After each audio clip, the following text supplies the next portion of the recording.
In 1687, an English polymath named Isaac Newton discovered a set of laws that changed our understanding of the world. That is Newton's laws of motion.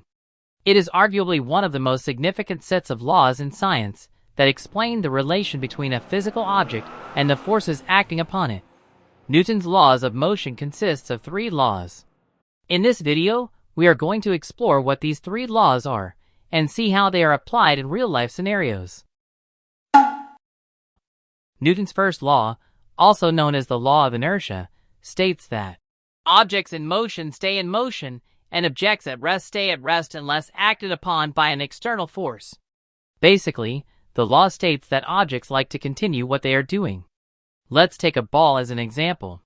When we put a ball on the ground, it would stay still and not move. That is because they were staying at rest, and they would like to continue to do so. However, if we apply a force to the ball by kicking it, it will begin to roll. According to Newton's first law, once set in motion, the ball will continue moving in a straight line at a constant speed unless acted upon by another force, such as friction or an obstacle. So hypothetically, if the ball were in a vacuum, the ball would indeed roll forever due to the absence of external forces that resist its motion. For the next example, imagine that you are riding in a car, and then it suddenly stops. Now your body leans forward, and you crash yourself into the seat in front of you.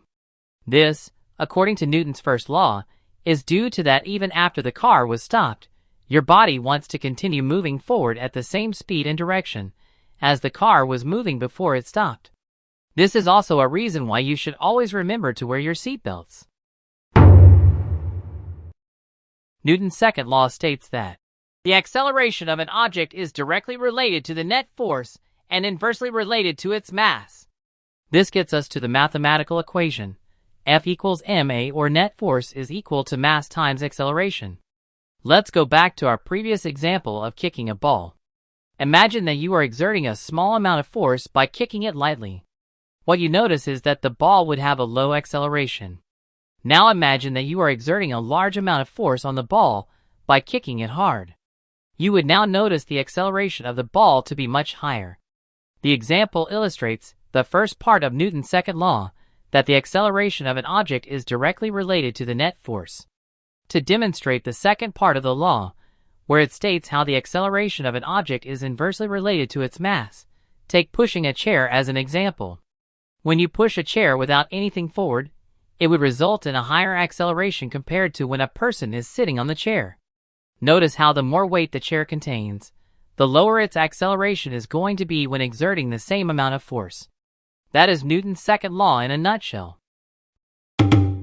Lastly, Newton's third law states that for every action in nature, there is an equal and opposite reaction. This means that if object A exerts a force on object B also exerts an equal and opposite force on object A. Here is a ping-pong ball. When it is dropped on the floor, it bounces up. This is because as the ball collides and exerts a downward force on the ground upon contact, the ground exerts an equal and opposite upward force on the ball, causing it to bounce back up. Another example of Newton's third law is punching a wall. When you punch a wall, you will find your fist getting injured. Because when you punch the wall punches back at your fist with an equal and opposite force. Meanwhile, being exerted with the same amount of force, nothing would happen to the wall, due to that it is much more massive and rigid in comparison to your hand. Above are Newton's 3 laws of motion and their real-life application. Thanks for watching.